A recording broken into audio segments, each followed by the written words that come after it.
ジョイス・ピカリン先生、現在は東京大学の医学教育国際研究センターの特任准教授でいらっしゃいます。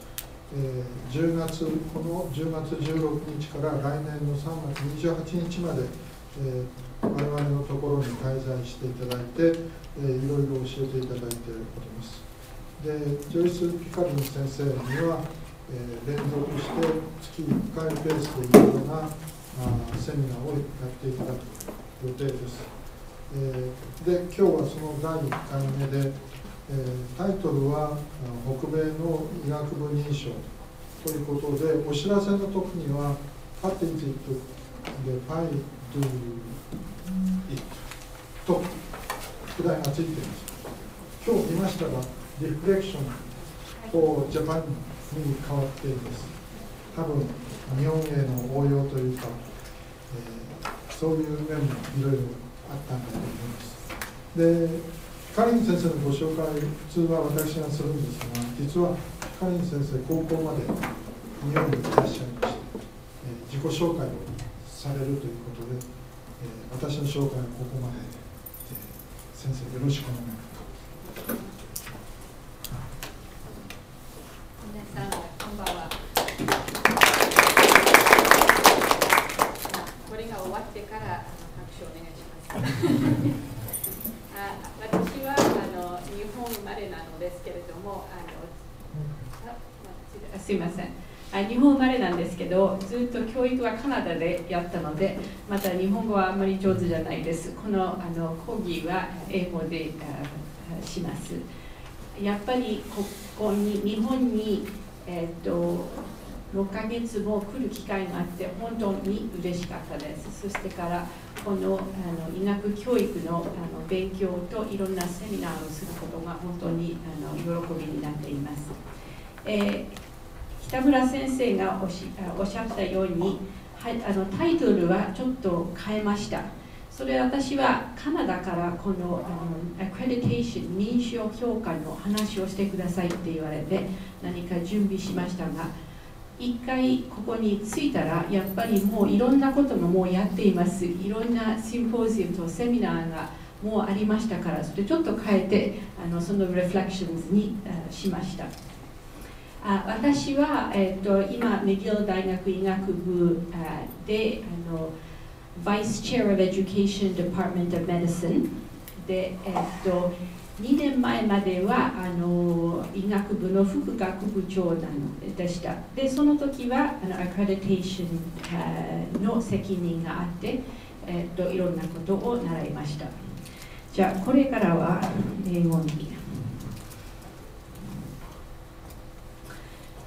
So I'm going to start first with just defining accreditation, which is really a form of quality control, but also can be thought of and translates into really a list of standards. So just to give you one example, there's a standard that says there must be instruction in the area of communication skills. To undergo accreditation, a medical school must prove that they meet each of the standards.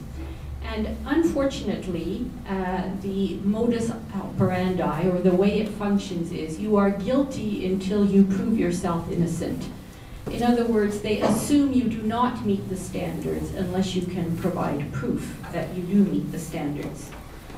I must say that I personally took me a while to really understand this, because people would say to me, well, at McGill, do you teach communication skills, for example? And I would say, well, of course we teach communication skills. And then they would say, well, where's your proof? And I would have to run and get copies of the lectures or copies of the course outline and so on. So providing the proof in itself can be quite a burden. Just to give a little bit more of perspective, I'm going to talk about accreditation in general in Canada, much of which is probably true in Japan also. So first of all, hospitals are accredited. They are accredited through Accreditation Canada. I believe you have a similar process here. Right? So in a hospital accreditation, They will check things like patient safety, what kind of prescriptions are being written, are healthcare workers appropriately identified, and so on. We also have our MD programs, so these, we call them our undergraduate programs, so the programs that are really the core of the medical school, and those are accredited through LCME. I've put here /CACMS. CACMS stands for the Committee for the Accreditation of Canadian Medical Schools, and what it really is 2 members who sit on the LCME Council. The LCME stands for the Liaison Committee on Medical Education. It's a joint committee of the Association of American Medical Colleges and of the Association of American Faculties of Medicine. Residency programs are accredited in another way. So residency or specialty training programs are accredited in Canada through the Royal College of Surgeons and Physicians and the College of Family Physicians, and in the US they are accredited through the Accreditation Council for Graduate Medical Education. So accreditation is going on all the time, and if you are the head of a department or have other administrative responsibilities, sometimes you're thinking about MD accreditation, sometimes about hospital accreditation, sometimes about residency accreditation. And of course, almost all professional programs have an accreditation process, so nursing would have one, physiotherapy, etc. For the purposes of this talk, though, I'm going to be talking really almost all the time about this MD program accreditation. So I just wanted to bring that up to make sure that I put it in perspective. It's not hospital accreditation nor postgrad. I believe that here in Japan you don't have postgrad accreditation either, but there is, I believe, a move towards defining board certification, and almost certainly program accreditation will follow after that. So accreditation, we said, is for quality control. So ultimately, accreditation should always be about better health care for all Japanese people by ensuring that Japanese physicians are well trained. And we really should try to keep that ultimate purpose in mind in all accreditation-related decisions. I find that it's surprisingly hard to do. Sometimes it's more about the status or the image of the institution, perhaps about the personal reputation of the person who's trying to lead accreditation. So it's useful to remind ourselves that this is really supposed to be about providing better care in the end for the people in our country. So the objectives of my presentation are that I'm going to first review the history and background related to MD program accreditation. I'm going to give examples of some of the accreditation standards. I'm going to provide some reflections and suggestions for the process of creating a Japanese accreditation system, and then also provide reflections and suggestions for the process of preparing a Japanese Faculty of Medicine for an accreditation type survey. And I hope that I will generate some productive discussion. There's quite a distinction between number 3 here, providing reflections for the process of creating the system, and the process of preparing an individual Faculty of Medicine for an accreditation type survey. So I'll try to make that very clear in my presentation. Please feel free to put your hand up and correct me, to question me, to add a comment or a thought anytime during my presentation. You don't have to wait for the end. I'm going to give you what my data sources are for this talk. So first I'm going to talk about my experience in Canada in accreditation. So I was responsible for the McGill Faculty of Medicine accreditation process from 2004 to 2011. So that's the LCME, the same as the American system, the Liaison Committee on Medical Education. I've also been a consultant to another medical school in Canada, the University of Sherbrooke, for their accreditation process. I was a member of an ad hoc Canadian National Committee to formalize our relationship with the Liaison Committee for Medical Education accreditation process.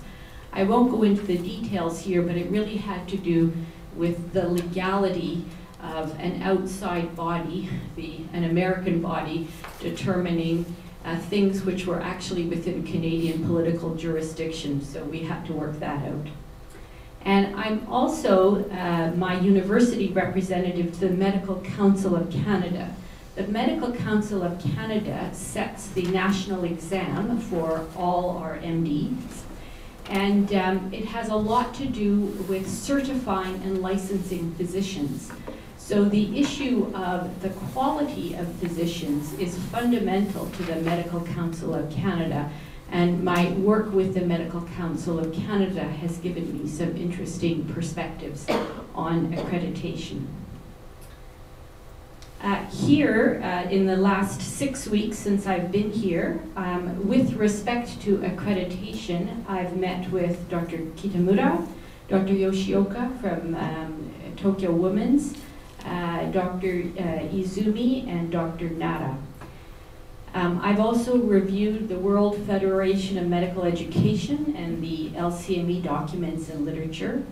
And some of you may know this, but in 2012 at Ikashika Daigaku, they had a symposium, an entire day symposium on accreditation, and I reviewed those documents as well. I also believe that Dr. Jeff Wong presented here on accreditation last year. Is that correct? Yeah. Good. I won't assume you remember it, though, because I don't necessarily remember everything from last year. So those are my data sources.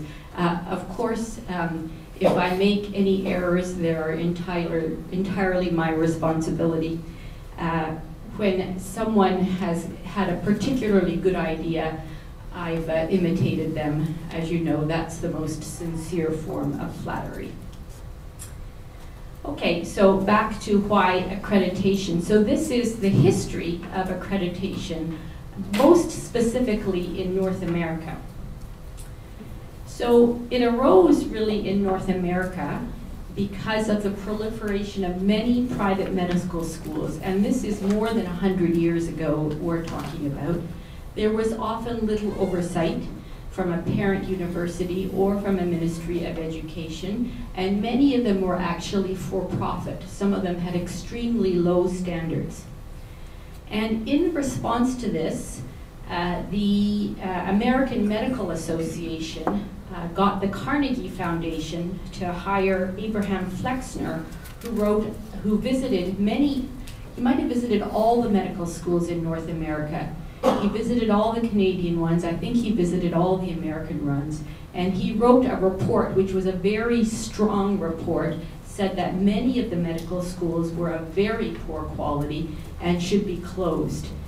We credit Abraham Flexner with the current system of doing 2 years of basic medical sciences followed by 2 years of clinical work, more or less, which is a system that most schools around the world now use. So many medical schools were closed due to his report. Flexner wrote a lot of other things in his report. He was very concerned with science. He felt that medical schools should only function in the context of a university where people were developing new knowledge and should not just be about handing on old knowledge. He was also very much against the idea of different kinds of medical schools. So, for example, I've heard talk about, well, some medical schools should be providing mostly researchers, so they should have a very strong research. And other schools should be providing perhaps more clinicians or more doctors for rural areas. For better or for worse, Abraham Flexner was against this. Now, Abraham Flexner is not God, nor did he write the Bible, so he might be wrong, but just to let you know, that's where that was his perspective. Of great concern to the United States, and a little bit to Canada as well, is many private medical schools now. We call them offshore medical schools. That's a very ethnocentric way. If it's not in North America, it's offshore. So the Caribbean, for example, has a lot of offshore medical schools. Poland, Ireland, Israel, probably many other countries. Many of these schools are actually for American and Canadian students who were not accepted into the US and Canadian schools. So usually their marks or their interviews were not good enough. And so they go to these private medical schools. They pay a lot of money. A typical fee might be $60,000 or $70,000 per year for tuition. And then when they graduate from the medical school, they want to come back to North America for residency programs and, of course, eventually to practice in North America. Now, this isn't the only issue of concern, particularly in the United States. There are also people who have grown up and trained in India and China and many other places who want to immigrate and practice there. So that's also an issue for them. Interestingly, these students, the ones who are actually American and Canadian to begin with and who go abroad, are in some ways a bigger problem. And the reason they're a bigger problem is they tend to come from quite wealthy families. If you can afford to pay $60,000 a year in tuition, you're probably pretty well off. And these families often have quite a lot of political pressure, so they will push the local congressman in the US or perhaps their member of parliament in Canada to say, you know, my son went to a great school in Ireland, how come he can't go back and practice here? So that's part of the background, and the Educational Commission for Foreign Medical Graduates, the ECFMG, feels that judging the qualities of these graduates is very difficult. Now, they do all have to take a licensing exam. In the United States, it's the USMLE. We have our own Medical Council of Canada exams. But the feeling is that simply writing an exam, even exams that have a practical component to it, is not sufficient. So Part 2, clinical skills, and Part 3 of the American exams are OSCE-type exams where you have to demonstrate skills. The same is true for the Canadian Part 2 exam. It's an OSCE-type exam. But the general feeling of people who license physicians and medical educators is that a 1 or 2 or even 3-day exam is not sufficient to really judge someone. Someone has to observe them in clinical practice. And most often, they're observed in clinical practice during medical school or during residency. And so the quality of the school that they graduate from is felt to be quite important. So in order to address this problem, the Educational Commission for Foreign Medical Graduates, the ECFMG, has stated that by 2023, so 10 years from now, in order to be eligible to take their exams, the student must have graduated from an accredited school. So the problem is, who's going to accredit these schools? So specifically in Japan, if there is no system, if there is no method of accreditation, that means that it doesn't matter how good the student is, whether they've graduated from the most prestigious Japanese medical school. If that school has not been accredited, the students would not be able to take the USMLE exams. So it's been decided with the World Federation for Medical Education, whose parent organization is the World Health Organization, that each country will organize their own accreditation system. Of course, they may choose to link with a regional organization. So you might have a Western Pacific organization, or you might have an African one for Africa, or something like that.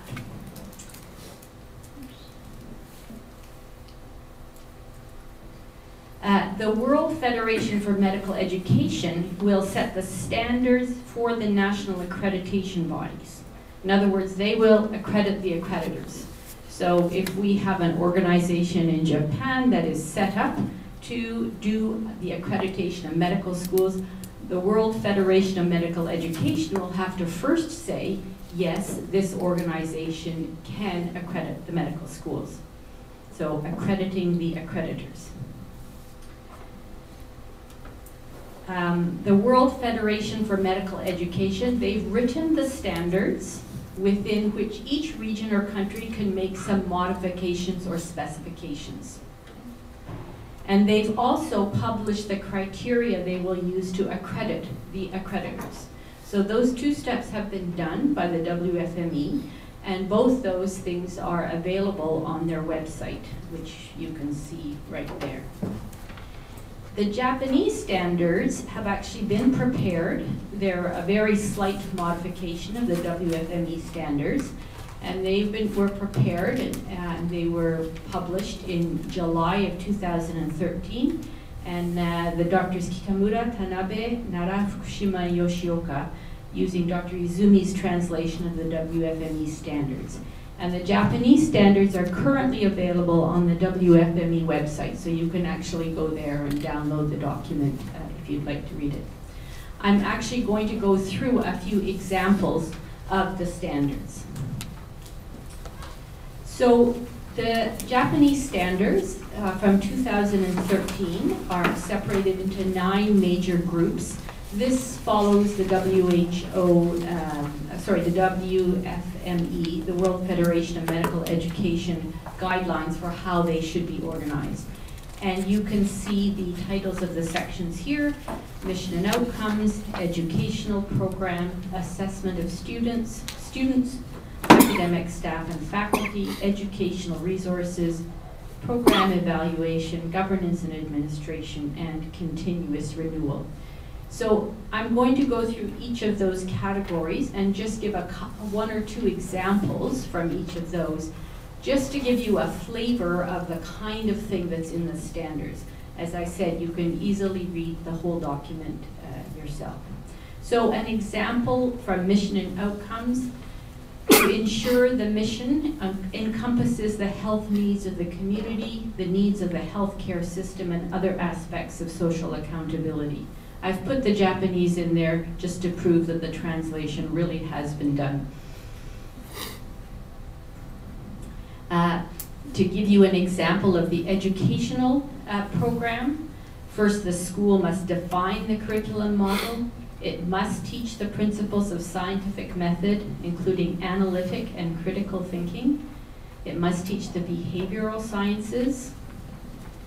And it must ensure that students spend a reasonable part of the program in planned contact with patients in relevant clinical settings. And again, I just put in the translation of the very last one. Assessment of students. The school must define, state, and publish the principles, methods, and practices used for assessment, provide an appropriate balance of formative and summative. So formative feedback is when you are giving a student a mark or feedback only because you want to improve their performance. Summative is when you're using it for purposes usually of promotion or passing a course.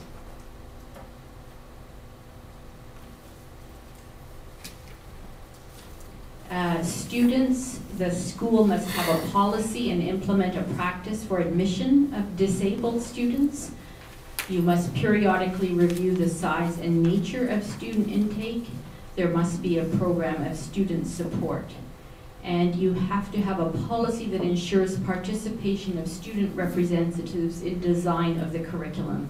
So students usually have to be active members of a curriculum committee or curriculum design committee or something like that. Academic staff and faculty. You must have a staff recruitment and selection policy which addresses criteria for scientific, educational, and clinical merit. The school must have teacher training, development, support, and appraisal or evaluation. You must evaluate your teachers. For educational resources, you have to have sufficient physical facilities for staff and students to ensure that the curriculum can be delivered adequately. You must use medical research and scholarship as a basis for the educational curriculum. You must systematically seek, analyze, and respond to teacher and student feedback. And just to remind you, the issue here is often in documenting this. So you must be able to provide documentation to show that you actually do this. Okay? And you have to analyze the performance of cohorts of students and graduates. How do your graduates do on the national exams? Where are they practicing? What positions do they have? Are you achieving your mission when you look at the performance of your graduates? You have to clearly define the responsibilities of academic leadership for management of the educational program. Who is responsible for the curriculum? Who decides what to put in, what to take out of the curriculum if it's already full? You have to have a dedicated educational budget, so you can't have the medical school educational program all part of the same research and everything else budget. You have to separate it out. You have to initiate procedures for regularly reviewing and updating the structure and functions of the school. So that was just to give you a flavor of the some of the standards. The standards are divided into must do and should do. The examples I gave you here were all must do examples.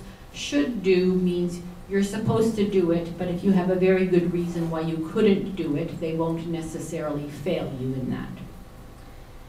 I'm going to go on to the next objective of the presentation, which is to provide reflections and suggestions for the process of creating a Japanese accreditation system. But just before I do that, are there any questions or comments on the first 2 points, the history and background or the accreditation standards? Okay. So, accreditation, the good, the bad, and the ugly. So this is apparently translated Zoko Yuhi no Gamman. How many of you have seen this movie?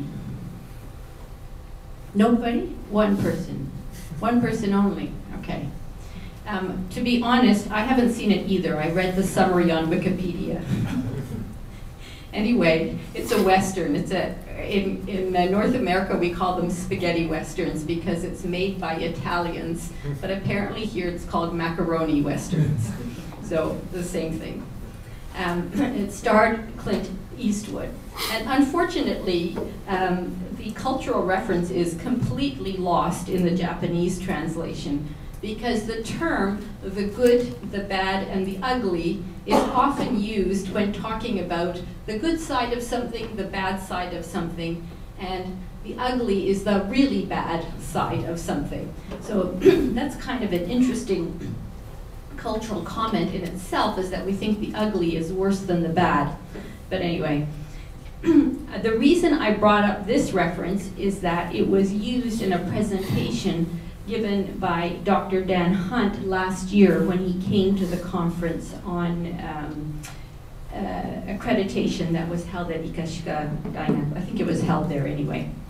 So he talked about, he is a co-secretary for LCME, so he does accreditation of medical schools full-time.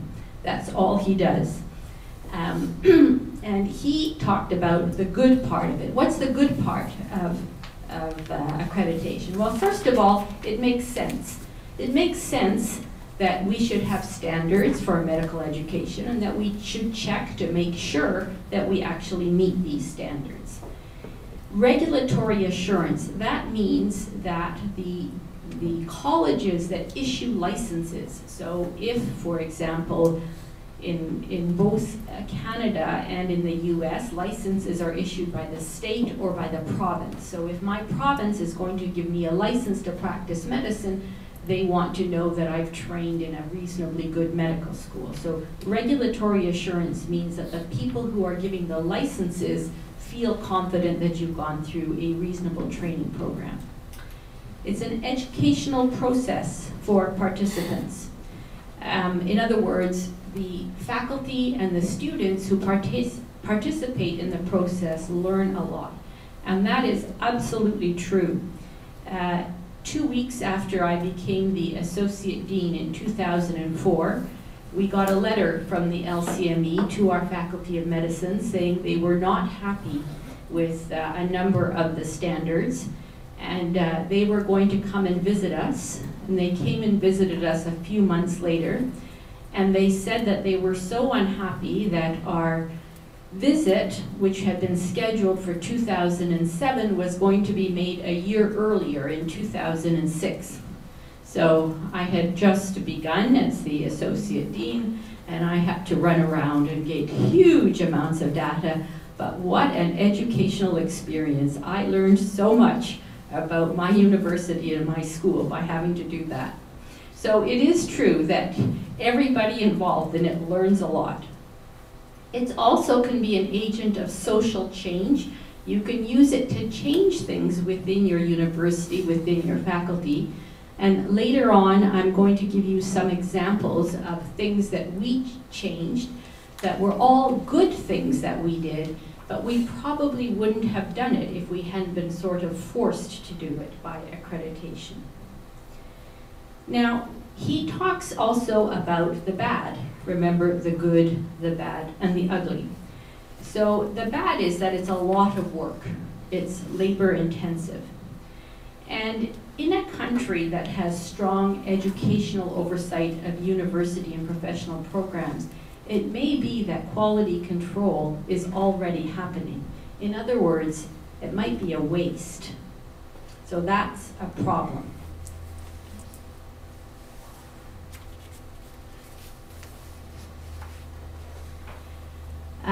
The ugly that Dr. Hunt put down was that it may hinder creativity in new models. So they say you have to do it this way. Maybe you have a really interesting idea for a new way to do something, but the rules are so strict that it's hard to be creative. So Dr. Hunt put that down as an ugly, in other words, a really bad side. He didn't think that the labor intensive was so bad. I think that there's actually two other uglies that Dr. Hunt didn't mention. And the first one is a really big one, and that is that there is no evidence base for accreditation. So if you try to look at a study that shows that graduates of accredited schools are better than graduates of non-accredited schools, obviously controlling for other things, there are no such studies. I'm going to talk a little bit more about that on another slide. There's also a perception that this is somewhat imperialist. In other words, this is really a problem in North America. It's not really a problem in Japan, is the perception. And yet, now we're going to have to do all this work just because there's a problem in North America. So that's also an ugly side to it.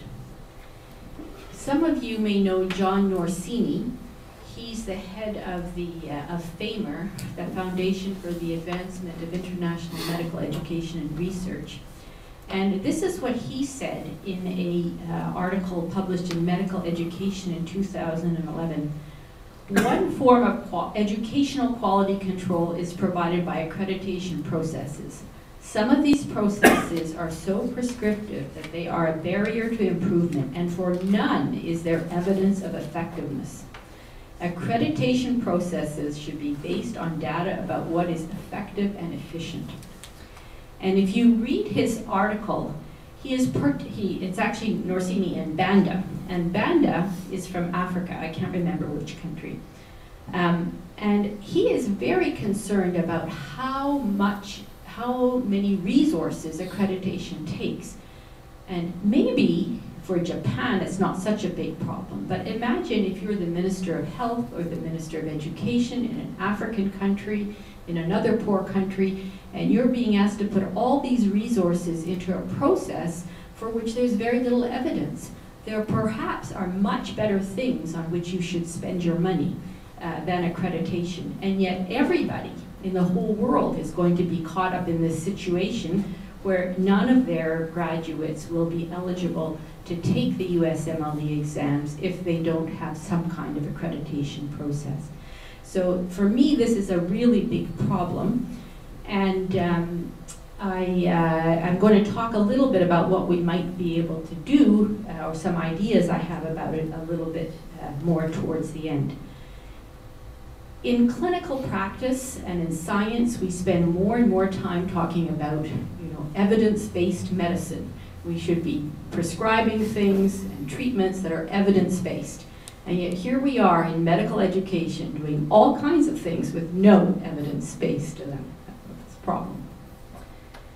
I hear loudly, or maybe not so loudly, do we really need this in Japan? This really kind of comes down to the, this imperialist problem. It's really a North American problem. Look at our health statistics in Japan. We can't be doing such a bad job. Do we really need it here? Obviously, I can't answer that question. Only you can. I will say that there is data looking at professional self-assessment. I don't know of data looking at assessment of your own schools that you work in or other schools that you might be associated with. But professional self-assessment, if you ask doctors, what are they good at? What do they need to improve? What are their weaknesses? They are terribly inaccurate. People are very bad at recognizing their weaknesses on a personal level, and that applies for many, many areas. So my guess is that we're probably not so good at self-assessment of our institutions as well. I don't have data on that though. So this, I have to give Dr. Nara the credit for this idea, which I thought was really brilliant. This, I'm sure you all recognize, is the Kurofume. And does anybody know who the artist is? No? You thought it was Hiroshigen, but you thought is it Hiroshigen? Someone else told me they thought he was too early for this, but I don't know. Anyway, we can all, I'll go back and look it up. I can probably find it somewhere on Google. Anyway, the reason I brought this picture, and it was actually Dr. Nara's idea, he said, accreditation is a little bit like the Kurofune. We didn't really like it. It was imposed on us. But in the end, it was a really good thing, and we're kind of happy that Japan was opened up to the West. I don't know if that's sort of a feeling that's shared here, but I thought that was a very interesting analogy. And I guess all I would say about this, well, I'll actually say two things about it. The first thing, I thought it was very interesting that the old man, or the older person there, is kind of turning away, yeah, and the young one is kind of looking out. So I don't know if he did that on purpose, but maybe that sort of indicates that the younger generation is more open to stuff. And the second thing I will just say is that all you can say right now is that it's here. The ECFMG has already issued their statement for 2023, so it's here, and we're going to have to deal with it. So just like they had to deal with the Kurofune when they came in, we're going to have to deal with accreditation here. So, what's the process by which an accreditation will be set up in Japan? And again, Dr. Kitamura in particular, if I say something that's not correct, please correct me, because I don't want to give anybody the wrong idea here. So first of all, the Association of Japanese Medical Colleges must designate an accreditation body. So there's a couple of ways this could happen. They could create a Japan Accreditation Council for Medical Education. There's been quite a bit of discussion about this already, to the point that it actually has an acronym. It's called JACME. But JACME doesn't actually officially exist yet. It's being discussed. Another possibility is to create a subunit within an already existing university accreditation body. The WFME, if you recall, the WFME is the one who's going to say whether this accreditation body is going to be approved by them or not. They have said that we will recognize, or you can apply for recognition if you're a government entity, if you're an entity that's authorized or recognized by the government, or if you're an entity that's authorized or recognized by an appropriate professional or scientific association. So I think that both those possibilities that I gave on the earlier slide would fill those criteria. So JACME, its creation has been proposed by a working group led by Dr. Nara, and the working group was appointed by the deans of the Association of Japanese Medical Colleges, and the Ministry of Education has been aware and supportive. The current plan with this group is to survey 5 medical schools using the Japanese standards, which have already been published. And once this group has this experience, to then apply to the WFME for recognition as an accrediting body. Just, you know, it's quite a bureaucratic process. So first, they would have to say they intend to apply. They would have to be told they're eligible to apply. Then they would have to actually apply, submit a whole lot of documents, and there would be a site visit, including probably an observation of an accreditation visit and discussion and decision before they finally did that. So far, the WFME has accredited one accrediting body, the Caribbean body. So I don't remember the acronym, but there's an organization for accrediting the Caribbean medical schools, and they have gone through this process. But so far, at least as per their website, that's the only one that's officially been recognized. So I'm going to say JACME here, but I don't want you to remember that JACME hasn't actually officially been formed. So either JACME or the organization that's formed to do the same thing will still have to do a whole lot of things. First of all, they need to be officially appointed by the Association of Japanese Medical Colleges. They need to be recognized by the Ministry of Health, Education, and so on. They'll need to have a system for regular review of the standards. So, for example, in North America, it's done at the annual AAMC, Association of American Medical Colleges meeting. There's always a session on review of the standards where anybody can go and they can say, this is a bad standard, we should change it, or there's something new that's come up, we really should include this in our standards, and so on. So that kind of process has to be set up. It doesn't have to be at an AJMC annual meeting, I just put that as a thought. There's a whole lot of other things that JACME would need to do before they can apply. I've listed them down here. Basically, they need a procedures document, which includes things like, what are the guidelines for the self-study? What are the guidelines for the visit? How do you write the report? How can the school correct the report? Who's allowed to do the visits? Who reads the report? Who makes the final decision? How do you make sure there's no conflict of interest? How do you appeal a decision if you don't like the decision? How do you keep records, and so on? This sounds like a lot of things to sort of clarify, and it is in a way, but don't forget that this has already been done for a number of other schools. The LCME, the American body, really has documents for all these things. So it probably wouldn't be too difficult to use those documents as a base and then translate and modify as needed. So not sort of an insurmountable problem. The standards and accreditation decisions have to be available publicly. The standards already are available publicly because they're on the WFME website. But it means that, for example, if a school goes on probation, that has to be put on a website so that anybody can actually see it. You can get examples of all this if you go to the LCME website. You can go through every single school in North America and medical school in North America and see what their status is. This next one is actually quite big, and that's to discuss the consequences of not being accredited. So what the WFME standards say is that the accrediting agency's decision must be made known and accepted by other organizations such as professional licensing body, governments, educational institutions, and employers. So the big, the big threat or the big stick is licensing. So for example, in North America, if you don't graduate from an accredited school, you can't get a license, okay?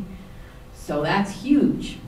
Now, if in Japan it's decided that if you graduate from a non-accredited school, all that happens is you can't write the USMLE exams. That's not so huge. I think Dr. Kitamura looked into how many Japanese graduates do the American exams. It's only something like 50 to 70 per year, right? It's not a huge number to do it. So lots of students in Japan might say, I'm never interested in doing the American exams anyway, why should I care?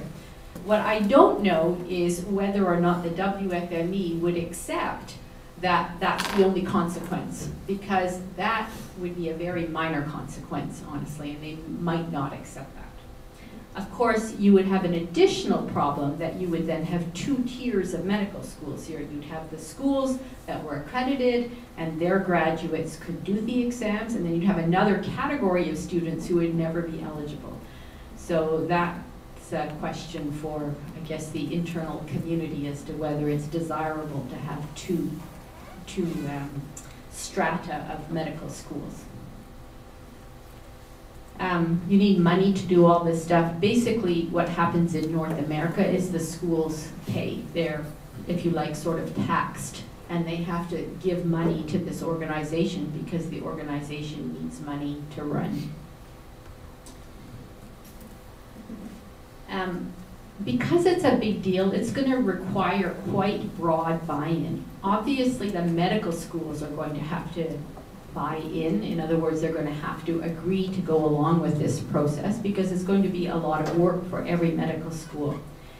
Now, the Japan Medical Association, I don't know a whole lot about it, but to the extent that this might have any implications for licensing, I would think that it would be very important that they be brought into this as well. The Ministry of Health and the Ministry of Education. And there may well be other bodies that are important that I don't know of, but that you're more familiar with. I told you that Dan Hunt, who came here, does nothing but accreditation full-time. There's actually 2 full-time secretaries at the LCME. So I believe there's 140 schools in the US, and there's 17 in Canada. So there's about 160 altogether schools, and they have 2 full-time people. So Japan with 80 medical schools would probably require at least 1 full-time person. There's administrative staff that are required, and probably while setting up this process, the WFME should be kept closely involved to make sure that they buy into the whole process. In general, you want them on your side before you send in the application process, not afterwards. So that's the reflections and suggestions for the process of creating a Japanese accreditation system. Before I go on to the next objective, which is to talk about preparing a particular Japanese faculty of medicine for an accreditation type survey, are there any questions or comments on the 3rd one, providing reflections and suggestions for the process? Okay. So, for a particular Japanese school of medicine, so let's say Tokyo University, who's going to go through this exercise, I think a really important element is to clarify what the goal is. And here I have to give Dr. Yoshioka credit, who, when I said to him, what advice would you have for a school going through accreditation in Japan, he would say, don't make it your goal just to pass accreditation. It's very uninspiring to say, here's a bunch of rules that somebody wrote. Now we have to do a lot of work to make sure that we are following the rules. Also, of course, it sort of smells of imperialism. But more importantly, it really misses some great opportunities to do some things within the Faculty of Medicine. So you are much more familiar than I am with what you think you'd like to change within your faculty, but it really is an opportunity that you can use. We said at the very beginning that the goal of accreditation was to improve healthcare for all Japanese, but I think that, while it's true, it's just too broad to be helpful. You know, it's just such a big goal. It's a little bit like giving a talk on medicine or talk on life. So my suggestion would be for a school that's going through accreditation to focus on something you really want to do. So for example, maybe you think clinical reasoning skills aren't very strong in your school, or technical skills aren't strong, or everybody should be doing a research project, but the research skills aren't strong enough. Focus on something specific and then use accreditation as a lever to change something. So when you have outside people who come in and speak to the senior members of your faculty and say, you know, this isn't very good and you should change this, it has a lot of weight. I think it's called, Chris, you're going to help with this, gaiyatsu, is that it? Wait, pressure from the outside to help you change something. So within the process, though, once you're doing it within the medical school, there has to be very clear mandates and lines of authority. Ultimately, the dean has to be responsible, because if you read through the standards, there's all kinds of things. For example, you know, promotion criteria have to be clear, and you have to have enough money and so on. And those are really usually within the mandate of the dean and not the mandate of people on a curriculum committee. However, I would say maybe 70 to 80% of the standards are really about the MD training program. And so at least in North America, typically it's the associate dean for the MD program that's given most of the day-to-day responsibility. I would say that in the 2 years before the visit, when I was the associate dean, it took about 50% of my time. I also had a dedicated administrative assistant just for accreditation, and we also paid an outside consultant to help us for about 10 hours a week. And we had many, many hours of volunteer time by faculty members on the many committees that we set up. So I'll just tell you what the steps are. There's database documents where you just have to gather data. For example, you know, what's your course marking system? What are the marks in this course? What's the content of this course?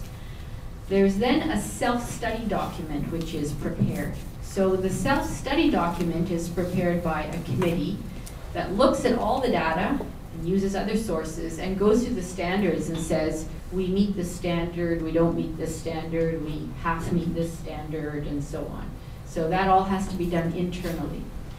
Then the database and the self-study documents have to be sent to the accrediting body. So typically it's 3 months before they actually visit. Then they actually visit, it's usually 3 days. They meet with various groups. At least in North America, they love to meet with the students, and they always say, is it really true that, you know, you have such a great school? And the students always say no, and it's always a big problem for us. They like to meet with junior faculty.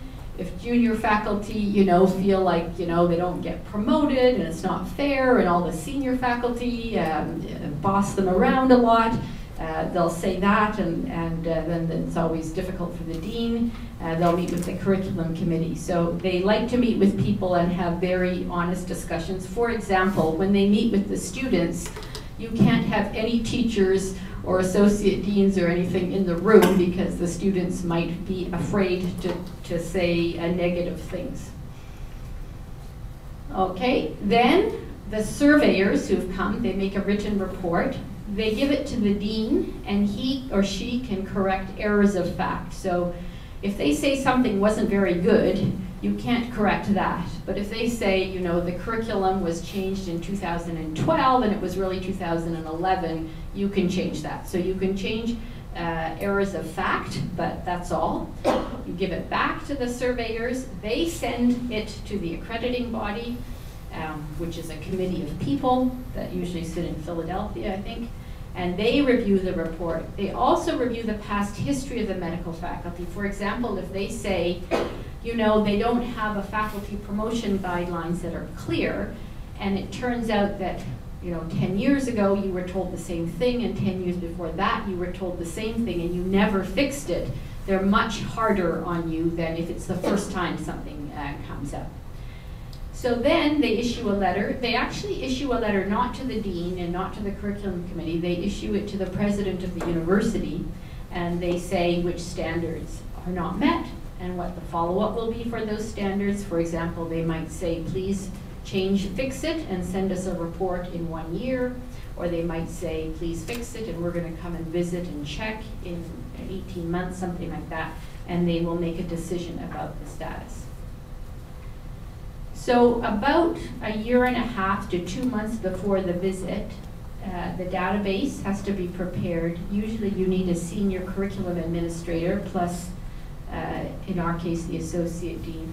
The self-study task force is very important because they're the ones that are actually going to review all the standards, compare the data that you give them, say, as associate dean, and see if you meet it. What many people do and what we did is we also had one subcommittee for each area. So if you remember, there were 9 different areas. So we would have had 9 subcommittees, each of whom would have been responsible to review the standards for their particular area and report back. In the LCME system, a student survey is also required. And you have to give the students administrative support, and faculty can't be involved in case it causes any bias. That's not explicitly required for WFME. You have to have student involvement in the curriculum, but you don't have to have a separate student survey. What I did when I was associate dean is I regularly attended meetings of the self-study task force and the subcommittee because I wanted to know about problems early on so that hopefully we could address them. Almost always the self-study task force will identify areas of non-compliance or partial compliance. In fact, if the self-study task force says you're perfect and you do everything right, the surveyors will never believe you. So the important thing, though, about identifying areas of non-compliance is that there has to be a plan for how to address it. So if you identify a problem that's not bad, you just have to say, okay, now this is what we're going to do about it, and you have to be able to show that you've actually done something to address the problem. I'm going to give you a few examples of things that we changed which were enabled by accreditation. So one of the things that's required in the North American standards is that all faculty have to have regular feedback and performance reviews. And at McGill, we did it for tenure track faculty, but we did not have a systematic system for non-tenure track faculty. So these would be mostly clinicians working in the hospital. They had no formal evaluation mechanism. And in fact, 80% of the people who teach our students are clinicians working in hospitals. So we had 80% of our faculty with no formal performance review. And it was a lot of work to implement a performance review for all faculty members. We have about 2,000 faculty members altogether. So, and only 20% of them had it. So that was another 1,600 people we had to review. But we were able to get it in, and only the pressure of accreditation really enabled us to do it. We were also criticized because we did get feedback from students, but it was often a paper survey where they would write their comments about what was good about the teacher or whatever in the clinical settings. And we were criticized because students felt that often their handwriting could be identified, or there were other ways in which they could be identified, so that they weren't necessarily as honest in their criticisms as they might have liked to be. So we had to purchase a software program where everybody now gives their feedback about clinical teachers online, so that that can be protected. And that whole system cost us about $100,000. And in order to get the money to buy that system, we had to be able to go to the university and say, look, we won't get accredited if we don't get this. And so we got extra $100,000. We also developed and promoted a faculty code of conduct, which is now included in the letter of offer to all new faculty. So the code of conduct that we had was a university code of conduct, which dealt with things like, mostly with scientific misconduct in the area of research and so on, but didn't deal with clinicians' behaviors. So clinicians who might, for example, speak abusively to students and so on. We didn't have a code of conduct that addressed that. So we developed a comprehensive one, and it's now a formal part of our hiring process and on our website, and used for any disciplinary action or anything. Career advising is a big deal in North American schools. Career advising basically means helping the undergraduate students choose what residency program they're going into, whether they're going into surgery or pediatrics or family medicine. And the students had complained that it was not well organized and not very accessible. So we made appointments with the career advisor available on Saturdays and evenings so students could get there more easily. We also implemented mandatory sessions with the career advisor. They also didn't like how often we reviewed our courses. We reviewed 2 or 3 courses a year. They said that's not enough. So we instituted a system where we reviewed 1 course every month, and we implemented it by making it a regular part of our curriculum committee, which was actually very good because it really brought a lot of the teachers much more into the mainstream of how the rest of the curriculum runs. Just a couple of other sort of thoughts that every 8 years, so accreditation every 8 years, in spite of all that I told you about, you know, it really should be about the health of the people and it's all about good doctors. It's very hard to keep that perspective, and we inevitably saw it as a hurdle to jump. We'd go, oh no, accreditation is coming up again. To make things even worse, our usual terms for associate deans are 6 years. So an associate dean would do 1 accreditation, they're like, okay, I never have to do that again. And then it would be another associate dean's problem. And so it really wasn't promoting a culture of continuous quality improvement. It was just, you know, another job that you had to do. And this was really a universal complaint at pretty much everybody medical school. So one of the things we did in Canada was to set up what we call an interim accreditation process in the middle of the cycle, so at 4 years. We also developed checklists for each standard, because if you read through the standards, you will see that some of them are pretty general. And if you haven't done them before, it's hard to know exactly what kind of documentation would be sort of required. And so the checklists are very helpful, and the checklists are now used annually so that every school can go through their checklist and say, doing it. I'd really recommend that even for the first time around, that providing checklists for the school so they know what to, you know, what you're expecting would be very helpful. Okay, so as I said before, it might be possible to set up an accreditation system in Japan that has very little teeth. And I guess the main example would be very few consequences for not meeting accreditation standards. So if nothing happens to a school other than their students can't do it, then it's not something.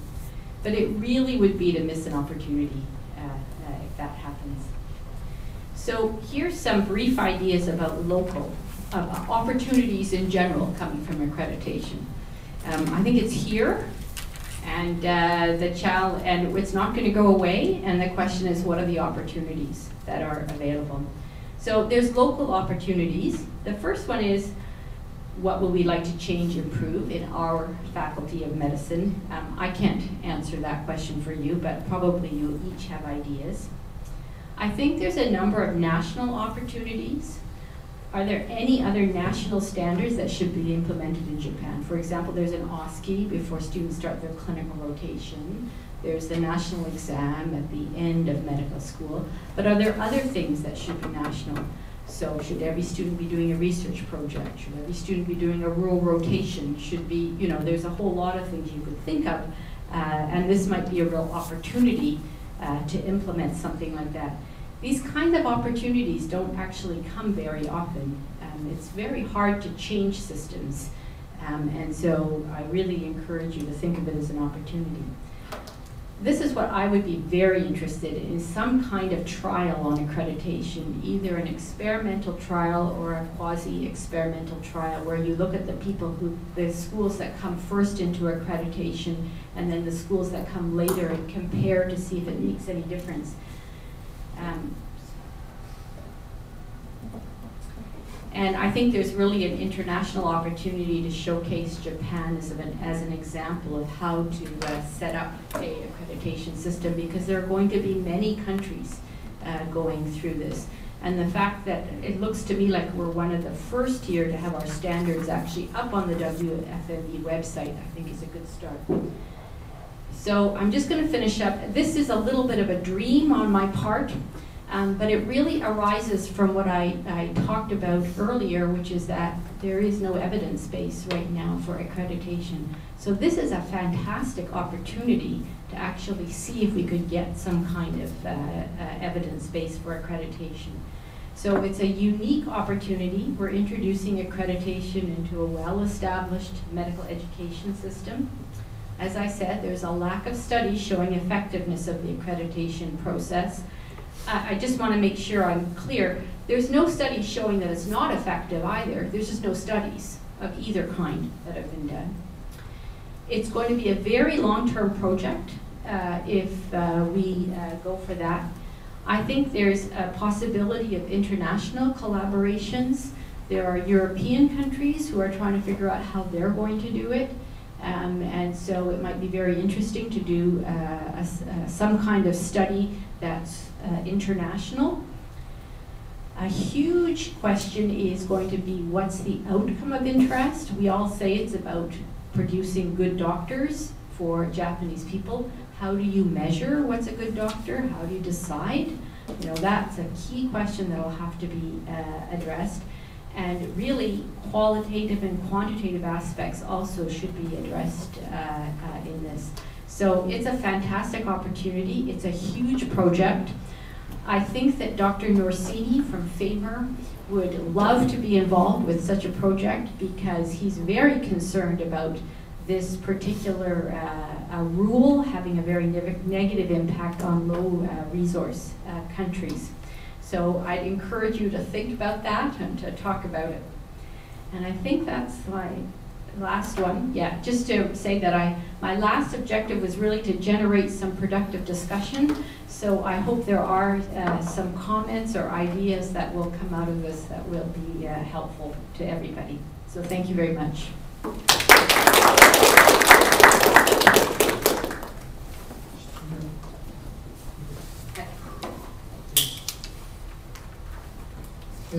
じゃあ質問、クエスチョン、監督のところです。